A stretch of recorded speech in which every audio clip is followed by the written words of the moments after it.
Okay, I'm not a furry, I'm not a brony. But there are some qualities that they have that are somewhat redeemable. So, for example, we're gonna watch one of my favorite documented evidence of what happens at one of these conventions. This one specifically is BronyCon from 2014 in Baltimore. This sort of found footage tape is from a kid named Nathan. Nathan's BronyCon. His channel's name is I Love Trains 323.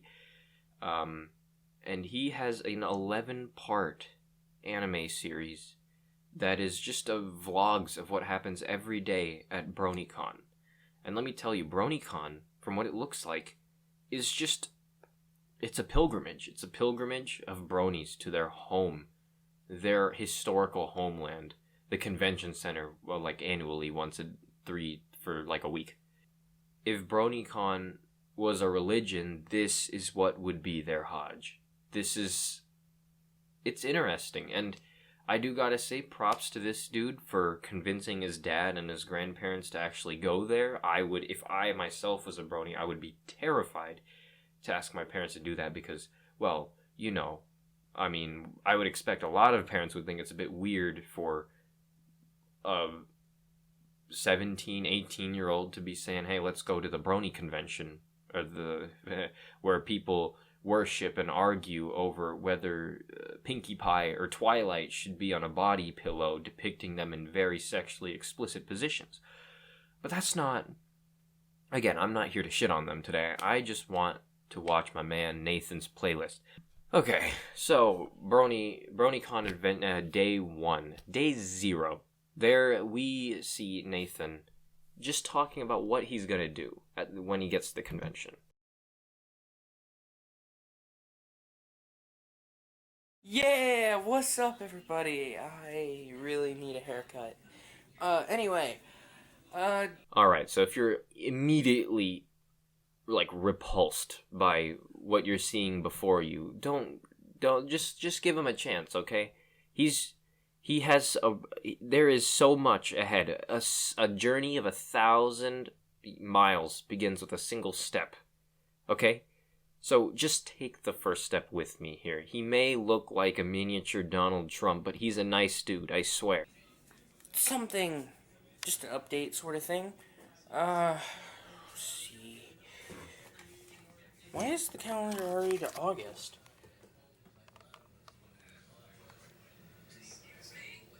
Wait, that's today. That's today. That's tomorrow. That's right, people. Oh my god, I'm zoomed in way too far. Okay.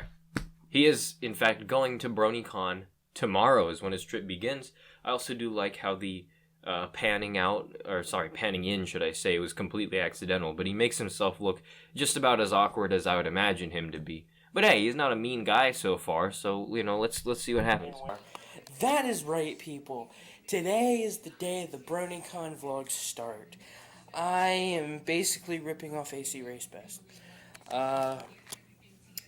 Everything today is just packing. This is luggage, envelopes for Jesse and John. Speaking of those, there's John, there's Kyle, and there's Jesse. He's playing GTA. Pay very close attention to who we just introduced, because we will be seeing 2 of them later on in very surprising appearances. It's very interesting, trust me. But this is just the introduction. So, as you can tell, there's a panel of prospective school shooters all sitting there. And it seems that all of them are bronies, at least 2 of them whose name he's mentioned. So just keep that in mind.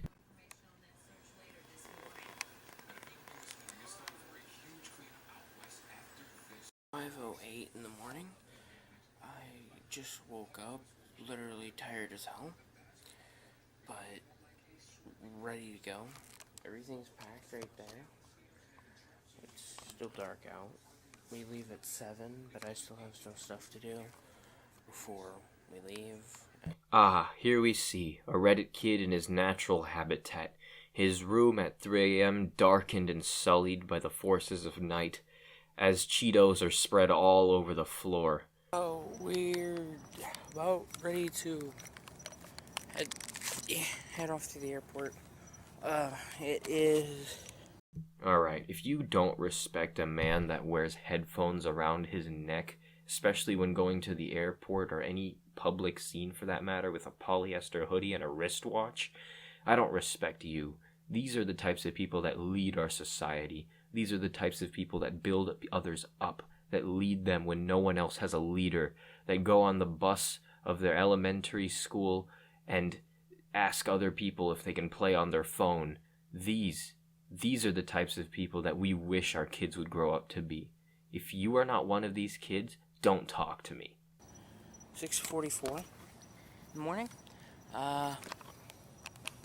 Just a nice morning. He doesn't really approve of the whole Brony thing, but he's taking me anyway.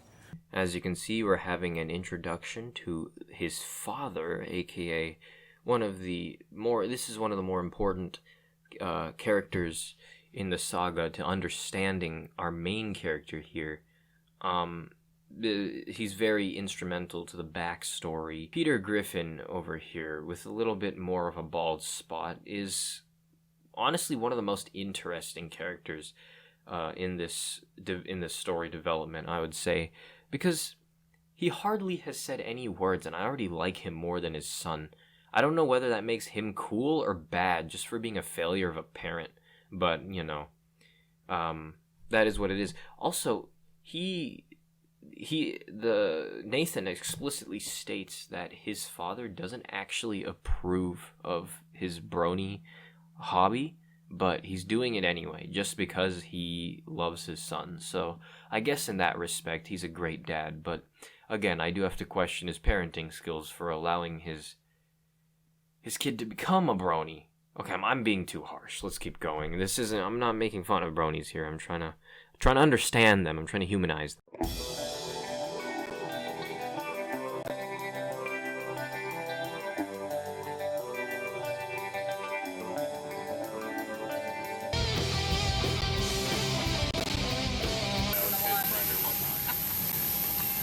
So we have made it to Baltimore. I am exhausted, actually, I mean, I've had this sneaking suspicion in the back of my mind that Nathan has never actually been outside his house, let alone outside his state, judging by the pastiness of his skin. However, this proves it, because if he finds a flight from wherever he is to Baltimore and falls asleep while holding his hand with his phone up to record outside, yeah, he's definitely never been outside of his house.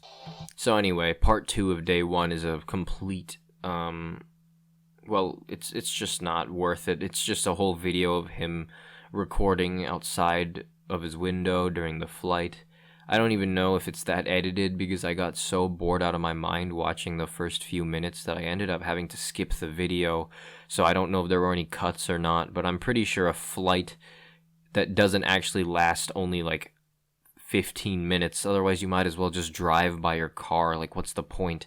That's like the worst. Why would you pay for a plane ticket to do that? Anyway, I'm not going to question their travel motives, but again, these are bronies that are making their plans. It's not me making the plans, so we have to lower our intellectual standards just a bit. We've gotten out of the airport, and we are in a hotel room in Baltimore. That is my dad. Say hi, Dad. Hey, dude. See what I mean? Literally, I told you, every good anime has some sex appeal, and this anime certainly delivered. I have never thought of Jabba the Hutt in any other way besides some kind of like weird slave trader, but once I look at him in his future career development here, I'm starting to feel a kind of way that I've never felt before. So let me just say, the dad is quite possibly the best character in this anime already. He's only said 2 words. He just said, "Hey dudes," And I'm on his side. Good morning, everybody. Say hi, Dad. Eat. I'm telling you, man, every scene with the dad in it just makes this playlist better. He didn't even speak, like, intelligible English there. And he already beat out most philosophers I've read. Even Socrates couldn't compare to what he just said, because he just spit straight facts. Whatever people think about our moral obligation to do anything, nah. Whatever his dad just said, yeah, I agree. Call me in his school of thought, because I'm 100% in it. Even if he said something racist there, just the way he said it made it completely... it made everything seem okay. Later on, probably this evening or so, we are going to meet up with Jesse and John. So... Alright, as you can see, we're seeing some character development here. Nathan is getting a bit too cocky, and ever since they've left the house, he completely forgot about his dad's authority. That's the problem with kids, man. He immediately is trying to establish dominance in the elevator. Not only does he seem to be taller than his dad, but he immediately slaps him in the face. Nathan is becoming a true alpha brony, something that not many people think exists, but Nathan is proving them all wrong here. Never-ending hallway.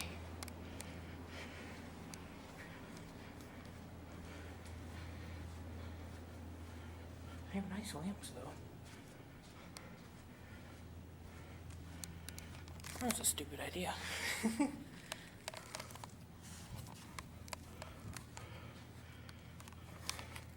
I'm out of breath. Hey, Jesse, there you go.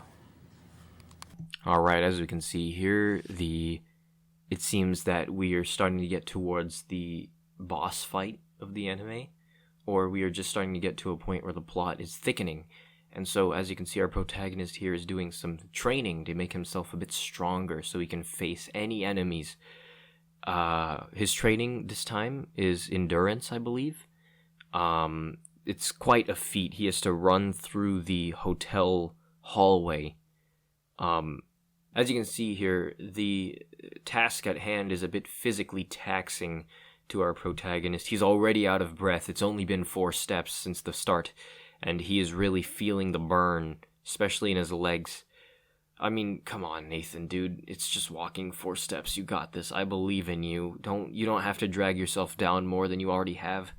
This isn't helping make you look good, dude. Oh my god. This is kind of hard to watch, I'm not gonna lie. But on the bright side, though, it seems that the 3 seconds that he's been inside buildings with windows has really helped his skin complexion. So that's good.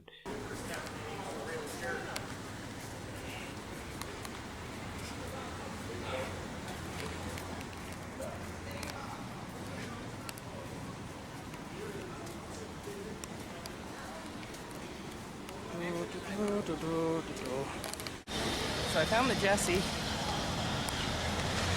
Waiting for the midget. Are we doing this again? What? We're doing this again? Yes, we're doing this again. Doing this again? Yes, we are. Having the camera in my face. Thank you. So as you can tell, Jesse's not exactly the most photogenic type. He's not very enthused to be on camera, which is completely understandable. Most bronies understand that what they are doing is a bit of a not very socially acceptable activity. And so Jesse would like to preserve whatever public image he has. But, Nathan out here is a true journalist. He's here to reveal the hidden bronies in society, one of them being Jesse. So, Jesse, his act was caught a long time ago, unfortunately. Almost eye to eye with... Do it. Do it. Do it. You do it. You gotta do it. Fine, I'll do it. What's he doing? Come here.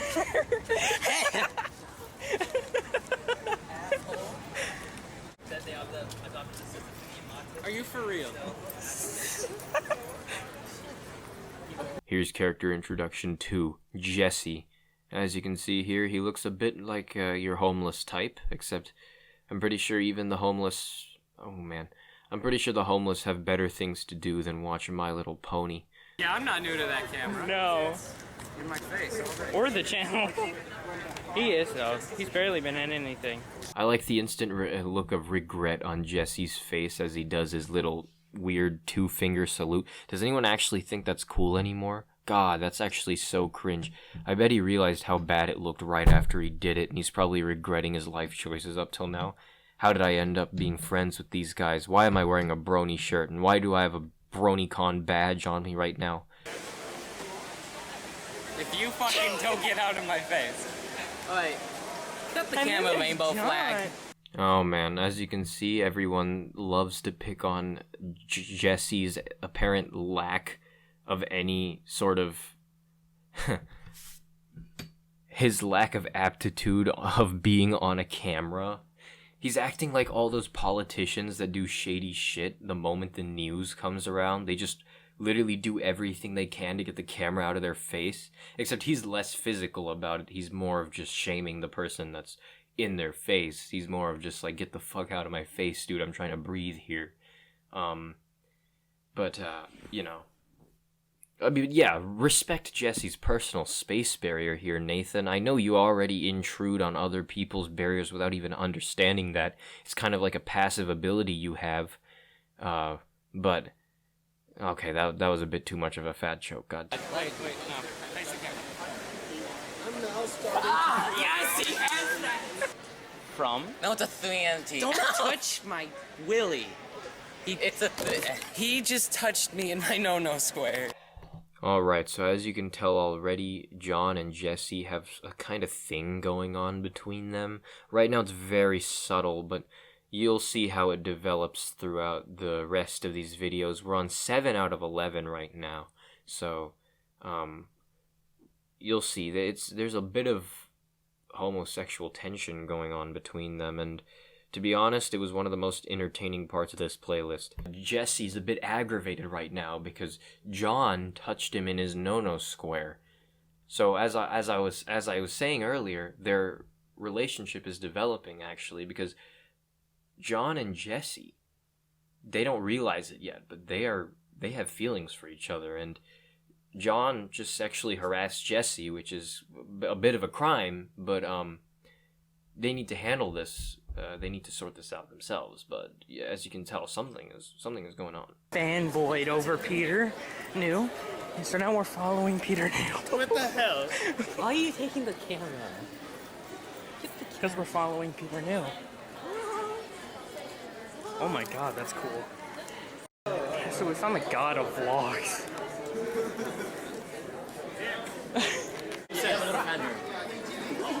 Alright, so as you can tell, this pasty-looking fellow with a red shirt is, in fact, one of Nathan's biggest inspirations. This is him meeting his sensei, a character that will teach him something about life, how to be a good brony YouTuber, because I'm pretty sure that's what he actually is. And, Nathan is absolutely in his pants right now. He probably had a fanboy boner.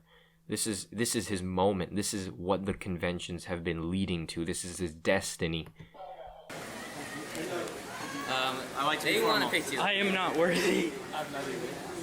Why not? I have no idea. What did I do? Everything. I'm so sorry. Never again. Look.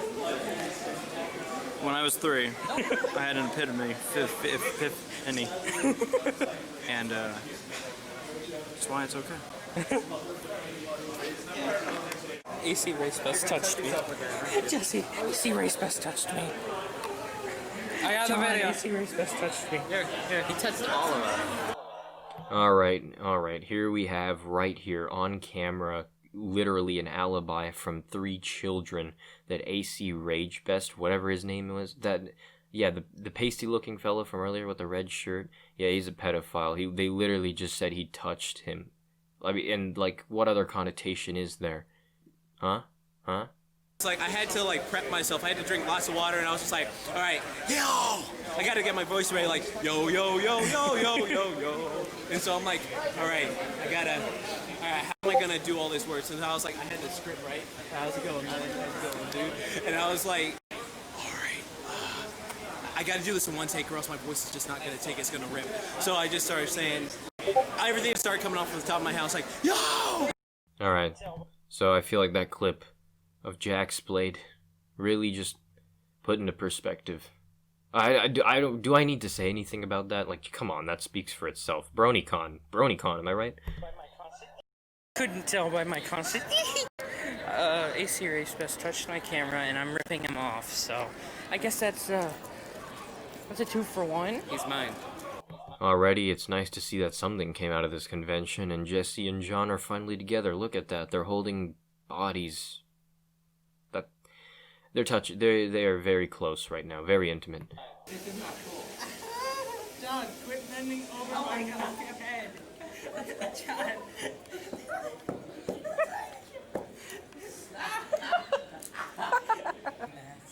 Maybe. Twiley. Do you need a leg massage? No. I really don't. No! Alright, and this whole saga ends with Jesse and John hooking up together and doing some kind of weird wrestling kink in the middle of public, right in front of a panel.